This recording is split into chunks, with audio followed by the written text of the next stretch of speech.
ee heshiiskii cimilada ee Paris. Warbixintan qaaca ku saabsan oo la soo saaro sanad walba ayaa tilmaanta halka nadiifinta hawadu ay xilligan u socoto iyo halka loo baahan yahay inay gaadho. Haddaba maxay leedahay warbixintani?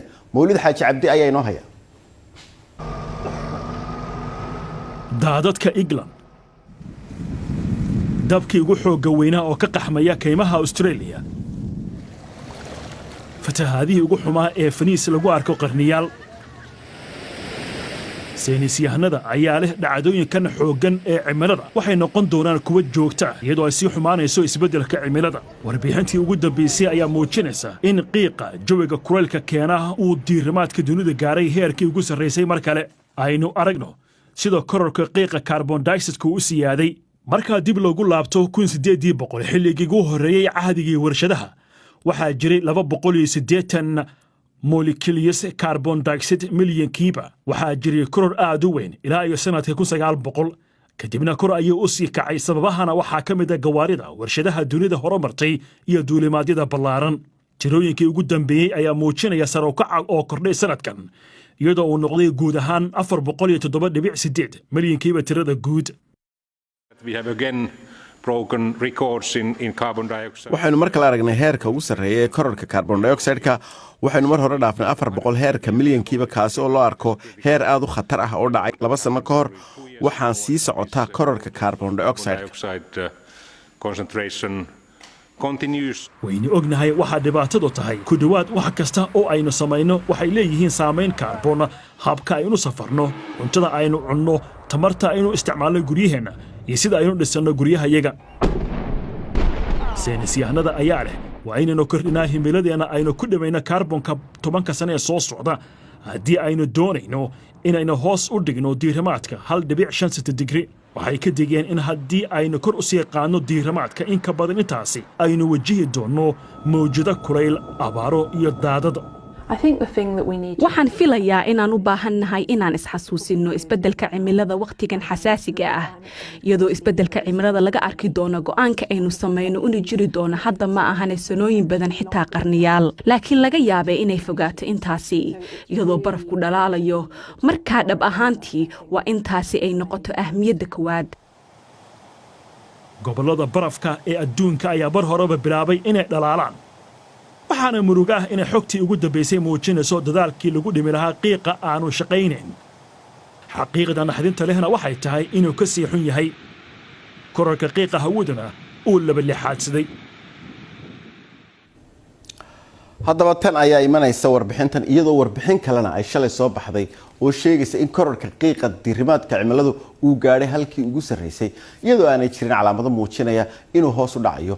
ururka saadaasha hawada ee caalamiga ee WMO marka la soo gaabiyo ayaa sheegay in kororka carbon dioxide-ka iyo qiiqa kale ay ka sarmareen heerkii celceliska ahaa iyadoo tani sida ay leeyihiin saynisyahanadu ay qayb ka qaadanayso xaaladaha adag ee cimilada sida daadadka kulaylka barafka oo dhalaalaya iyo dabka ka ololaya kaymaha. wariyaha BBC da arrimaha deegaanka Matt McGart ayaa haddaba leh dalalka qaarkood waxay muhiim u tahay inay qaadaan tallaabooyinkii loo baahnaa.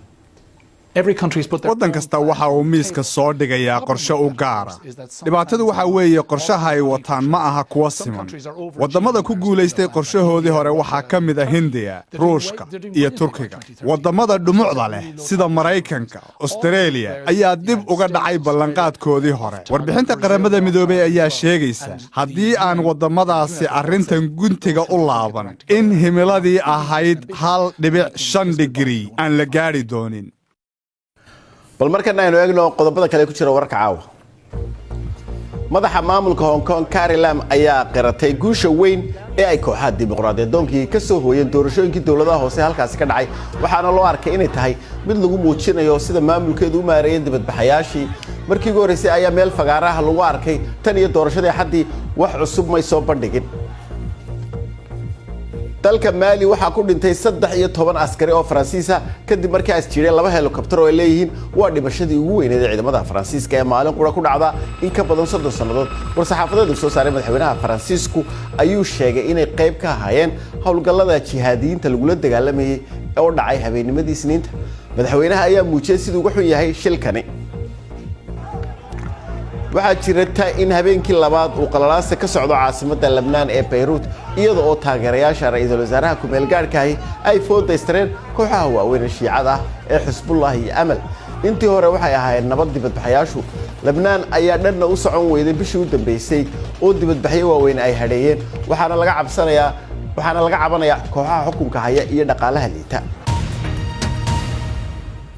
saynisyahannada caafimaadku waxay leeyihiin baaritaan aad adigu isku samayso ayaa horumar ka keeni kara ka hortagga cudurka kansarka ee ilmo galeenka ku dhaca dumarka ayaana iska qaadi kara iyagu dheecaanada oo xubnaha tarankooda ka qaaday dabeetana cusbitaalka ayay u dirayaan si loo baadho taasina waxay u wanaagsan tahay baa la leeyahay haweenka maadaama qaar badan ay ka xushoodaan inay cusbitaalada tagaan Caaisha Afrax ayaa inoo waramaysa baaritaanka kansarka ilmagaleenka ee loo yaqaano cervical screening ayaa badbaadin kara nolosha dumar badan dumarka ay da'doodu u dhaxaysa 25 ilaa 64 sano dalkan UK waxaa lagu dhiirigeliyaa inay isbaaraan balse tirada dumarka isbaaraya ayaa aad u sii yaraanaysa khubradu waxay sheegayaan in imaasho la'aanta dumarka ay sababayaan xishoodka ogaasho la'aanta iyo dumarka oo markastaba dib u dhiga baaritaanka cilmi baarayaashu waxay sheegayaan in hab cusub oo ay dumarku iyaga guryahooda baaritaanka isugu samayn karaan uu isbedel keeni doono baaritaankan cusub ayaa cabiri kara isbedelada kiimikeed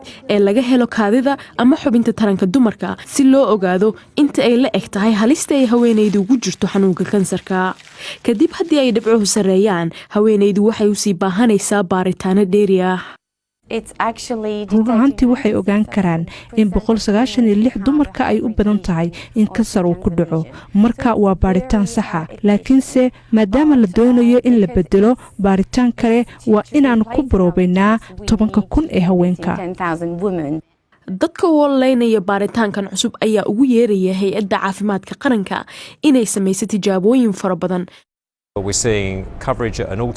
waxaan arkaynaa tirada ugu yar ee England oo dhan tirada wadamada kale ayaa hooseysa sidoo kale marka waa inaan helnaa si aan dumarka ugu soo bandhigno baaritaanada sidoo kale baaritaankan ay iyaga iska qaadi karaan ayaa ah wax aan waqti dheer doonayn aan u aragno xal keeni kara isbedel weyn hay-adda caafimaadka qaranka ayaa hadda u tallaabayso inay ka baarto dumarka fayruska loo yaqaano papilloma ama HPV kiisaska kansarka ilmagaleenka ah ayaa dhammaan fayruskaas lala xiriiriyaa wuxuu kaluu keeni karaa kansarada qaybihiisa kala duwan ee ku dhaca ragga iyo dumarkaba bishii Sebtembar waxay ka dambeeyay dalkan England wiilasha iyo gabdhaha 12 iyo 13 jirada ah waxaa la siin doonaa tallaal looga hortagaya fayruska HPV ee kansarka horseedo qaybta dambe ayaynu isugu soo noqonaynaa daawadayaal daqiiqado yar kadib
weli waxaad daawanaysaan caawiya caalamka anoo cabdiraxmaan bidhaan idinla socodsiinaya wararka waxaa ugu waaweynaa waxaanu caawa idiin soo gudbinay qaramada midoobay oo sheegaya in wadamada adduunka looga baahan yahay inay laabaan kaarboonka sida u dhimayaan si looga hortago isbedel cimilada ah oo halisa bariga afrikana waxaa ka daaya roobab mahiigaan ah oo geystay khasaare laxaad leh guud ahaanba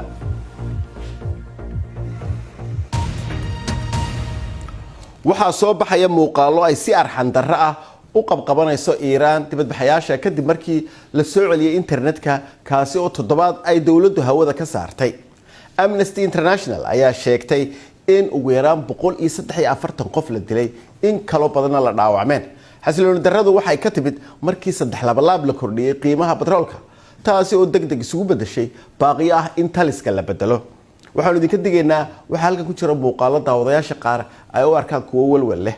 Cismaan Cabdi Xasan ayaa ka warramaya. muuqaallo badan oo rabshadaha Iiraan ayaa hadda soo baxaya iyo sidoo kale kuwan oo internetka la soo dhigay. koox yar oo dibadbaxayaal ah ayaa adeegsanaya ulo iyo xitaa faas. waxay ka hortagayaan ciidamada ammaanka Gorgan ee waqooyi bari Iiraan. dhawaqa rasaasta ayaa la maqlayay kadibna waxaa xigay 2 ruux oo dhaawac oo la jiidayo.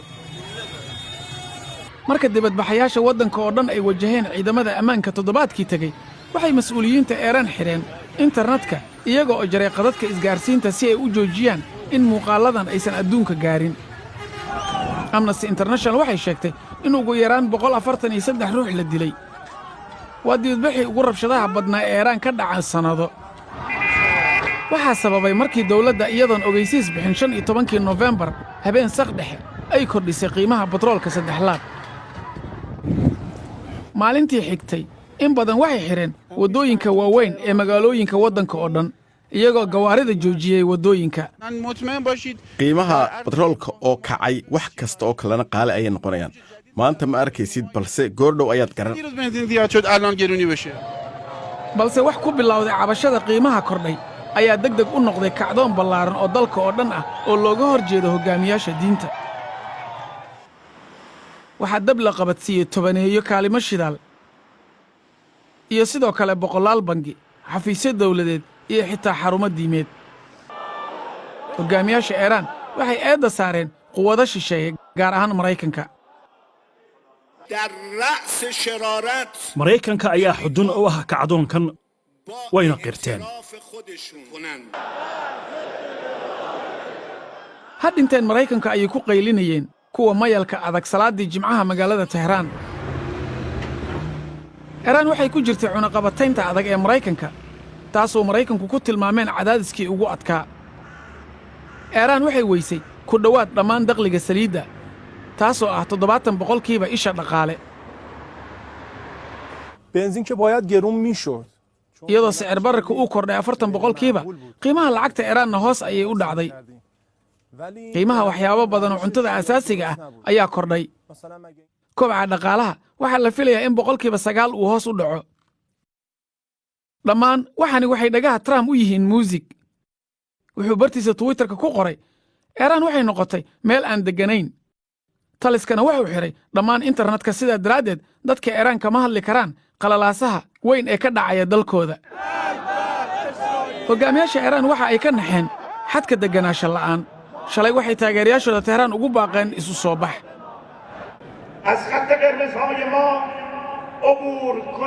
taliyaha ugu sarreeya ciidamada kacaanka ayaa u digay Maraykanka, Britain, Israa'il iyo Sacuudiga.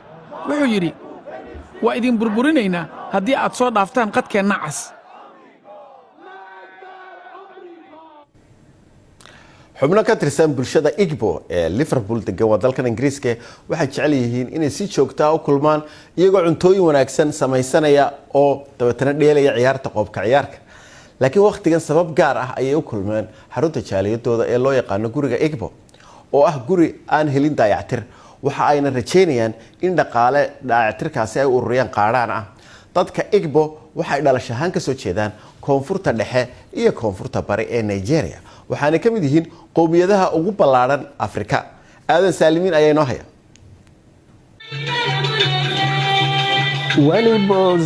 marka ay Igbo isu yimaadaan waa sida gurigooda oo kale. waxa aynu cunnaa cuntooyinka Igbo, muusiga Igbo ayaynu cayaarnaa, dharka Igbo ayaynu xirannaa. xaqiiqdii waxa aynu dareemaynaa inaynu dalkii joogno. cuntadu waxa ay ka mid tahay sababta aan iskugu imaanno. joogitaankeenna halkan ee maanta waan ku faraxsanahay. waan iscaawinaa oo aan ismadadaalinaa. waan ku faraxsanahay waxyaabaha caawa dhacaya. waa wax weyn. sidaasi daraaddeed wadajir ayaan uga shaqaynaynaa danta bulshada.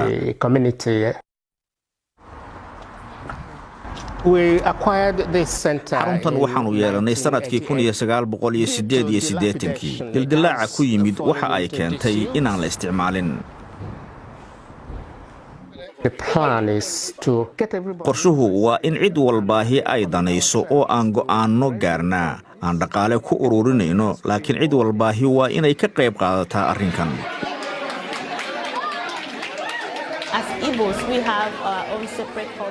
Iboos ahaan waxa aynu leenahay dhaqan noo gaar ah oo wanaagsan oo muhiim noo ah xitaa ciyaalkeena halkan ku dhashay waxa ay leeyihiin laba dhaqan English ah iyo dhaqanka Ibow ee soo jireenka ah marka aynu sidan oo kale iskugu imaano waxa ay naga caawinaysaa in aan isfahanno waxa aan u mahadcelinayaa cid walba oo halkan timid bulshada Ibo waxa ay bilaabatay sanadkii 1935 dadkuna dhaqankaasi midka kale ayuu u sii gudbinayay annagana waa in loo soo gudbiyay waxa aynu doonaynaa in aan u gudbino jiilka da'yarta ah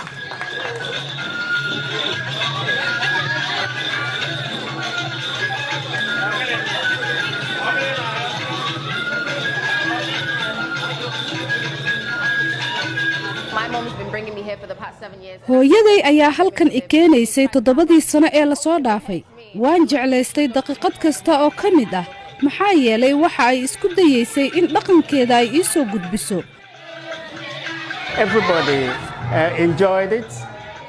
qof walbaahi waa uu jecel yahay dhaqankan waa nooc ka mida waxyaabaha bulshadu ay xiisayso waa shay qurux badan